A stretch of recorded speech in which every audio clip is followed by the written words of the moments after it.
ఆంధ్రప్రదేశ్లో గత వైఎస్ఆర్ కాంగ్రెస్ పార్టీ ప్రభుత్వం ఇంటింటికి వెళ్లి పింఛన్లు అందజేసే కార్యక్రమాన్ని ప్రారంభించింది. అంతకుముందు లబ్ధిదారులే నేరుగా పంచాయతీ కార్యాలయానికి వెళ్లి పింఛన్లు తీసుకునేవారు. కానీ జగన్ ప్రభుత్వం మాత్రం గ్రామ సచివాలయాలు ఏర్పాటు చేసి గ్రామ వాలంటీర్లను నియమించి ఇంటి వద్దకే పింఛన్ తీసుకెళ్లింది. ప్రస్తుత తెలుగుదేశం ప్రభుత్వం కూడా ఇంటి వద్దకే వెళ్లి లబ్ధిదారులకు పింఛన్ అందజేస్తోంది. అయితే గ్రామ వాలంటీర్ల అవసరం లేకుండానే సచివాలయ సిబ్బందితో ఇంటింటికి వెళ్లి పింఛన్ అందజేస్తుండడం విశేషం.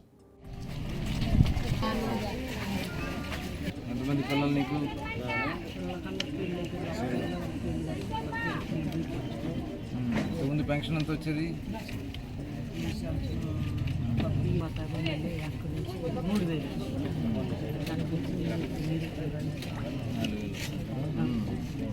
ఎవరు వస్తున్నారు? చంద్రబాబు నాయుడు గారు, పవన్ కళ్యాణ్ గారు, చంద్రబాబు. ఇటీవల కురిసిన భారీ వర్షాలతో అంబేద్కర్ కోనసీమ జిల్లాలో లంక గ్రామాలన్నీ వరద ముంపునకు గురయ్యాయి. అయితే ఈ గ్రామాల్లో ఉన్న పింఛన్దారులకు ఎలాంటి ఇబ్బంది కలగకుండా సచివాలయ సిబ్బందే వరద ముంపు గ్రామాల్లో ఇంటింటికి వెళ్లి పింఛన్ పంపిణీ చేస్తున్నారు. మోకాళ్ల లోతు నీళ్లలో వెళ్లి పింఛన్లు పంపిణీ చేస్తున్నారు.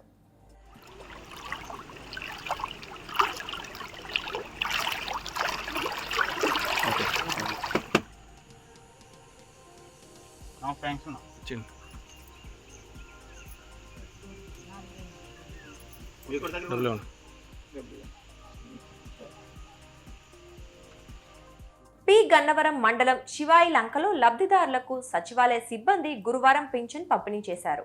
అలాగే పి గన్నవరం, ఐనవిల్లి, మామిడి కుదురు మండలాల్లోనూ వరద ముంపు గ్రామాలకు వెళ్లి పింఛన్ పంపిణీ చేస్తున్నారు. ఉన్నతాధికారుల ఆదేశాల మేరకు ఉదయం 5 గంటల నుంచి పింఛన్లు పంపిణీ చేస్తున్నామని సచివాలయ సిబ్బంది తెలిపారు. ఈ పెన్షన్ల డిస్ట్రిబ్యూషన్ కార్యక్రమం కలెక్టర్ గారు ఉత్తర్వుల మేరకు, ఆర్డీఓ గారు ఉత్తర్వుల మేరకు వేసిన సిబ్బంది, పంచాయతీ స్టాఫ్, విఆర్ఓస్, వేసిన సిబ్బంది పంపిణీ కార్యక్రమంలో, పెన్షన్ల పంపిణీ కార్యక్రమంలో పంపిణీ సిరావారిపేట, శనకందాలిపాలెం, లడ్డ మునుగు ముంపు గ్రామంలో మోకాళ్ళ లోతు దిగి లబ్ధిదారులకి పెన్షన్ డిస్ట్రిబ్యూషన్ చేయటం జరుగుతున్నది. ఎన్ని పెన్షన్లు ఉన్నాయి? ఇప్పటివరకు ఎన్ని ఇచ్చారు? ముంపు ప్రాంతాల్లో ఎన్ని పెన్షన్లు ఉన్నాయి? సుమారు ముంపు గ్రామంలో 40 పెన్షన్ల వరకు ఉన్నాయి. మ్యాక్సిమం మొత్తం అన్నీ కూడా ఇచ్చి ఉన్నాం. మొత్తం మీ గ్రామానికి ఎన్ని పెన్షన్లు? మొత్తం 361 పెన్షన్ వాటర్పల్లి గ్రామానికి. మొత్తం ఈ లంక గ్రామంలో మొత్తం అంతా కూడా ఇచ్చారు. మొత్తం ఇంటింటికి తిరిగి డోర్ టు డోర్ పంపిణీ చేయటమే.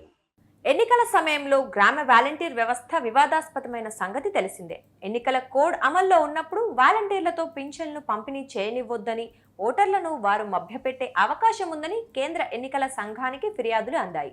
దీంతో వాలంటీర్లు పింఛన్లు పంపిణీ చేయడానికి వీల్లేదని కేంద్ర ఎన్నికల సంఘం ఆదేశించింది. దీంతో లబ్ధిదారులు పాత పద్ధతిలోనే సచివాలయం వద్దకు వెళ్లి పింఛన్లు తీసుకోవాల్సి వచ్చింది. అయితే వాలంటీర్లు లేకపోయినా సచివాలయ సిబ్బందితో ఇంటింటికి వెళ్లి పింఛన్లు పంపిణీ చేయించొచ్చన్నది టీడీపీ అప్పట్లో వాదించింది. ఆ వాదనను నిజం చేస్తూ ఇప్పుడు వరద ముంపు గ్రామాల్లోనూ ఇంటింటికి వెళ్లి సచివాలయ సిబ్బందితో పింఛన్లు పంపిణీ చేస్తోంది టీడీపీ ప్రభుత్వం. గోదావరి వారం రోజులు అవుతుందండి. ఈ గోదావరి 2 రోజులు కూడా ఎంపీటీసీ గారు, మా వాటర్పల్లి ఈఆర్ఓ గారు బాగా చేశారండి. భోజనం పెట్టించారు, అన్నీ బాగా చూశారు, పడవలు వేయించారు, అన్నీ బాగానే ఉన్నాయండి.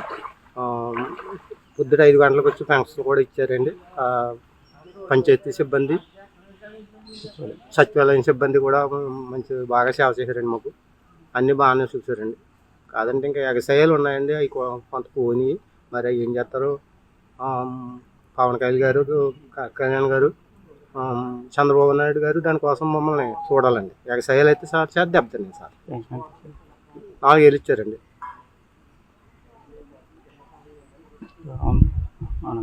ఆనందంగా ఉందండి. సర్కులెట్కి వెళ్తాగలుగుతున్నాను సార్ ఆ డబ్బులతో. మాకు ఇంటి చుట్టూరు గోదావరి వచ్చేసిందండి. ఆ గోదావరిలో దిగి వచ్చి మాకు పెన్షన్ ఇచ్చారండి బాబు. అందరికీ వందనాలండి. మాకు చాలా సంతోషమైందండి. ఎంత ఇచ్చారా పెన్షన్? 4,000 అండి. మరి నిత్యావసర సరుకులు అందినాయా? అందినాయండి.